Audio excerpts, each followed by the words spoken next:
lançons aujourd'hui viennent compléter les actions de formation consacrées au thème de la séparation familiale et au développement des compétences psychosociales que nous avions eues en 2013. Vous voyez que nous avons de la mémoire et que nous travaillons dans le temps, dans la durée.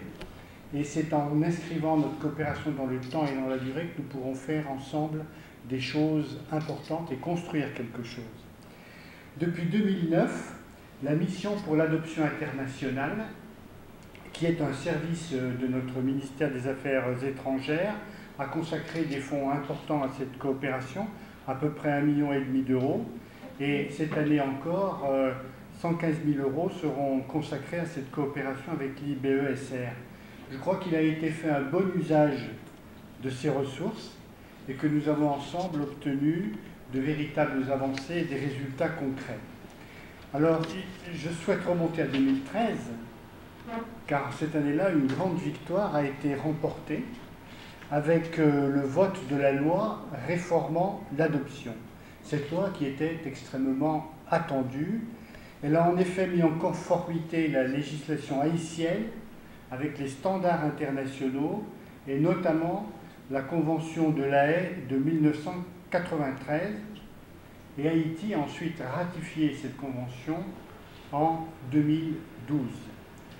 5 ans plus tard, nous sommes heureux de constater qu'ici, en Haïti, beaucoup a été fait. Des progrès ont été enregistrés, même s'il reste encore du chemin à parcourir. Notamment, on me dit que l'arrêté présidentiel qui porte le manuel de procédure d'adoption du Code de protection de l'enfant et la loi 4 de l'IBESR n'ont pas encore été publiés. Donc voilà un pas qu'il serait important de faire. La France plaidera à vos côtés, Madame, aux côtés de votre institution, en faveur de l'adoption de ces textes. J'en parlerai aux membres du gouvernement ou du Parlement haïtien quand je les verrai. Je prendrai de ne pas oublier ce point qui est quand même un point important. Voilà. Je dois dire que dans mon pays, cette convention est entrée en vigueur il y a une vingtaine d'années, il y a 20 ans, et même, je ne devrais pas dire une vingtaine d'années, c'est 20 ans jour pour jour au 1er octobre 1998. Donc c'est je ne suis pas superstitieux, mais ça doit être un signe positif. Ça doit être dans les astres, je ne sais quel signe que nous font les astres.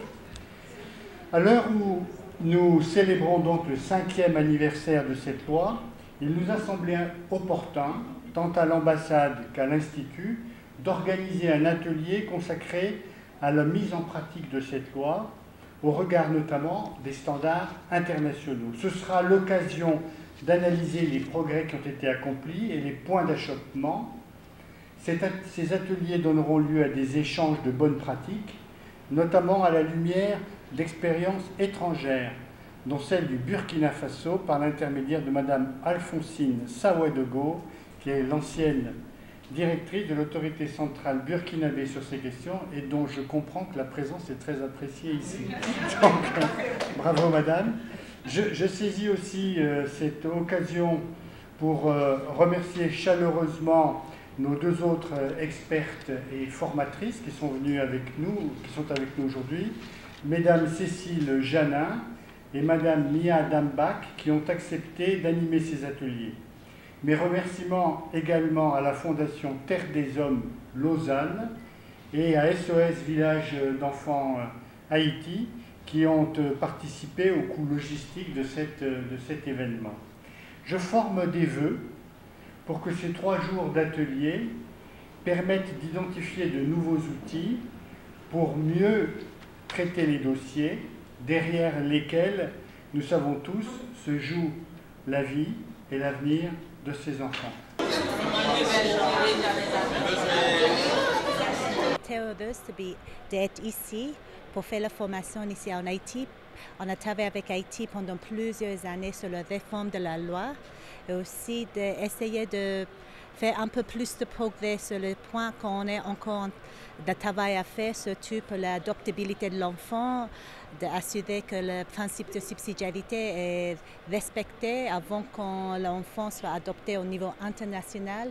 C'est important qu'on explore toutes les options en Haïti et que la famille d'origine est bien soutenue avant que cet enfant soit séparé inutilement de leur famille. On sort du cadre.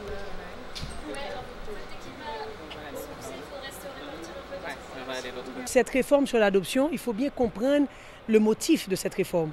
Parce que c'est pour éviter l'abandon des enfants, ce qui est très important. Et c'est pour ça qu'elle a parlé des parents biologiques. Parce que maintenant, quand on va faire une adoption, le parent biologique est dûment informé de la décision qu'il va prendre. Ce qui n'arrivait pas avant. Donc ce qui protège aussi, évite aussi l'abandon de l'enfant. Donc c'est pour ça que cette réforme a beaucoup d'importance, puisque là, on parle de renforcement des familles haïtiennes. Et vous savez que tout enfant doit vivre dans une famille, surtout sa famille. Malheureusement, les enfants haïtiens n'ont pas ce bonheur. Ils vivent en institution.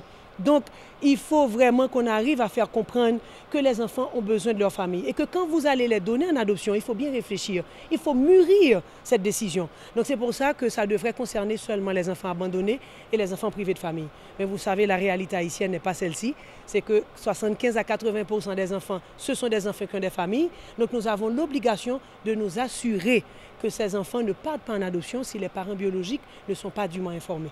Donc c'est très important et on parle de réinsertion familiale et aussi je profite de complimenter les familles d'accueil que nous avons en Haïti qui prennent des enfants en charge et les propriétaires d'orphelinats que je salue toujours le travail qu'ils font parce que c'est quand même un travail de sacrifice, c'est un sacerdoce, mais il n'en est pas moins vrai, quelle que soit l'implication qu'on a dans une maison d'enfants, c'est jamais le milieu propice pour un enfant. C'est jamais l'endroit où un enfant doit vivre. L'enfant doit être dans sa famille. Donc quand on parle d'alternatives de remplacement, comme l'adoption, il faut vraiment que tous les partenaires se mettent ensemble, les partenaires judiciaires, administratifs, se mettent ensemble pour s'assurer qu'il n'y ait pas de dérive et que les normes sont extrêmement bien respectées.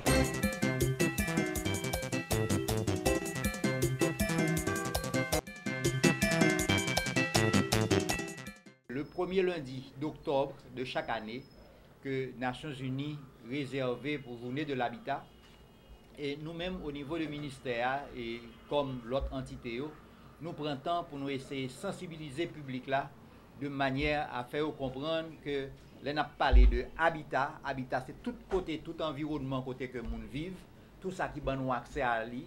Et pour être capable de garantir la santé, c'est important que nous ayons une série de précautions nous prenons et puis pour nous capables de conduite adéquate pour ne pas bouler caoutchouc et dans la rue côté pour ne pas respirer baillot côté que pour ne pas faire nuisance sonore côté que pour ne pas gêner sommeil monde parce que tout bail ça dans l'environnement c'est bagaille qui gêne et qui pas contribuer à la santé nous.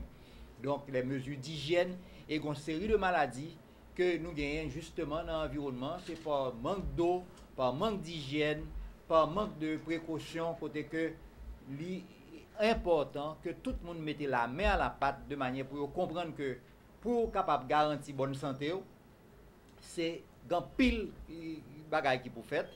Donc journée ça nous mettons il y a pas de manière à ce que pour nous capables sensibiliser le monde et nous remercier la presse de ce que il accompagné nous parce que sans la presse information pas arriver côté nous t'a souhaité.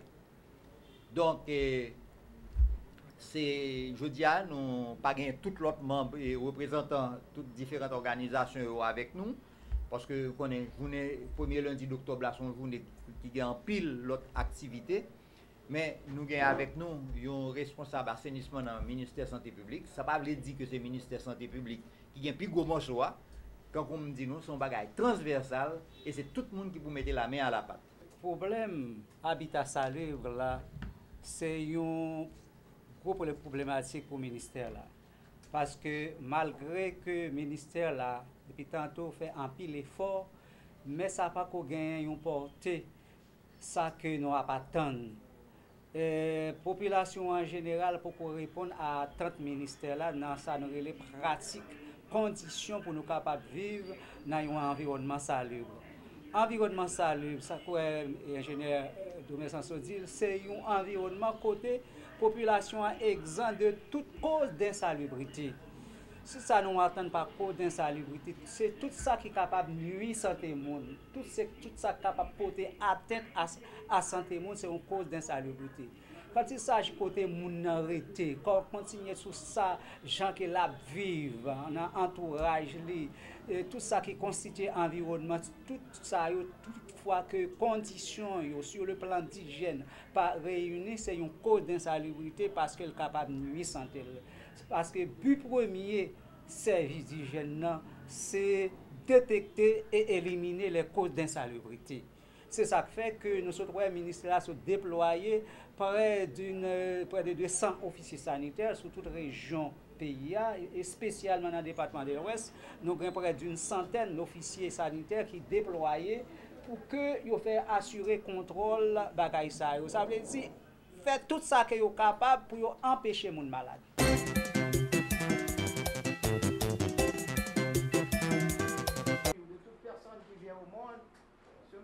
Gouvernement de Port-au-Prince, de première instance. Et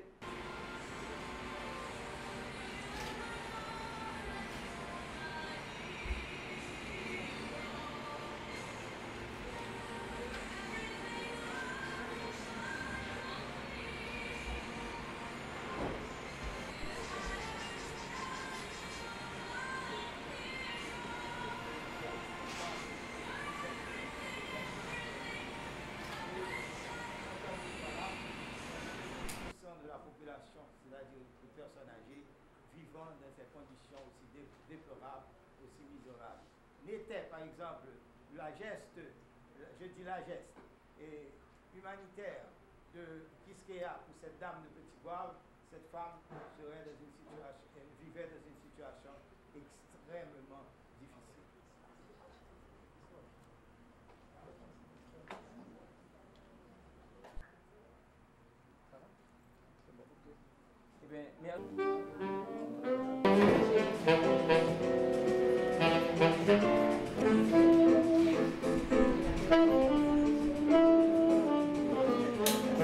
J'ai l'honneur de vous présenter la Fondation du Troisième Âge.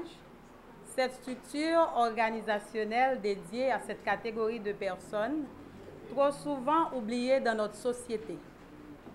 En effet, nous constatons avec amertume qu'après une vie dynamique et active, les personnes âgées en Haïti sont confrontées au mépris, à l'inactivité, à la pauvreté, à la solitude et bien d'autres situations désastreuses qui entravent leur qualité de vie et diminuent leur longévité. Malheureusement, l'État haïtien n'a pas mis en place une politique publique cohérente et harmonieuse pour la population du troisième âge. Même la société civile active n'a pas accordé un intérêt particulier aux problèmes des personnes âgées.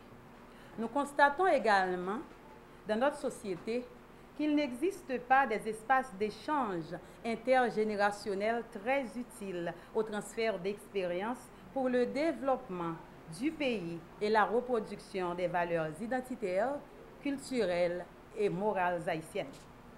Ce sont des éléments qu'il faut vite corriger afin de mettre le pays sur de bons rails et assurer son développement harmonieux. Les réflexions autour de ces problématiques ont été le levier qui ont porté un groupe de professionnels d'horizons divers à créer la Fondation du Troisième Âge et lui ont donné pour mission de rendre heureuses les personnes du Troisième Âge.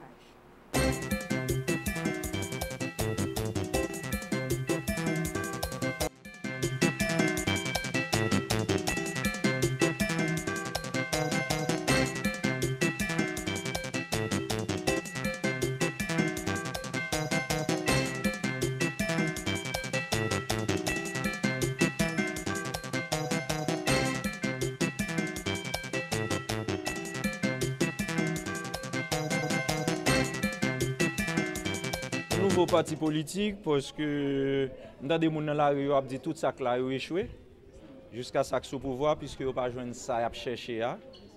Mais même si nous connaissons une histoire de 214 ans, c'est pas seulement ça que qui va permettre la population de joindre ça l'a cherché parce que sa population a cherché c'est santé, c'est joindre travail pour le gagner comme dans poche li, pour lui-même mettre manger dans assiette li pour moun pas obligé c'est yo qui plonger balé assister pour lui-même qui acheter ça il a besoin pour le vivre. Alors nous estimons que constitution bail droit pour créer parti politique et les autres doivent se taire parce que la démocratie c'est respecter la loi appliquer la loi qui doit créer un parti politique et bien c'est droit pour faire mais faut faire sous base des explicatifs clairs. Nous pas venir blablabla, pédé di bonne bagaille, réciter. Par exemple, ouais comme slogan déjà, mon remet répéter mon slogan très sérieux pour nous, n'a cultiver. Nous créons bagaille que nous les 3 C du développement durable que nous sommes dit en dedans. Gon bagaille haïtien pas qu'on fait. Alors me connaissez rôle nous ça communiquer.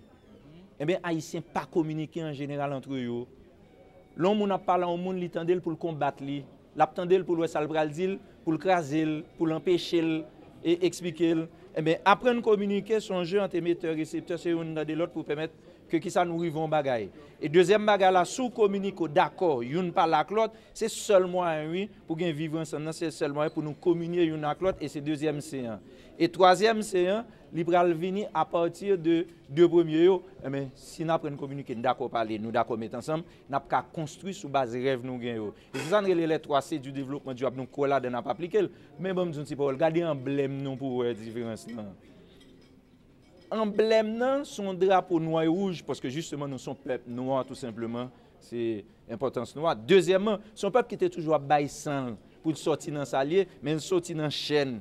Non mais dans pied mais chaîne nan mental là toujours faut le sortir. Mais justement pour faire un pays marcher, on a besoin de cerveau. Mais sous drapeau noir et rouge, on va prendre cerveau. Nous tous qui là un cerveau et tout journaliste qui parle avec nous c'est grâce à cerveau yo qui commandait qui a fait travail extraordinaire là les autres là pour dans médias pour le produire. Mais sans cerveau on ne peut pas produire. Il arrive qu'on a beaucoup de cerveaux de ce pays qui ne produisent pas ou bien qui produisent le mal. Et c'est pour ça justement 214 ans après on est en cours.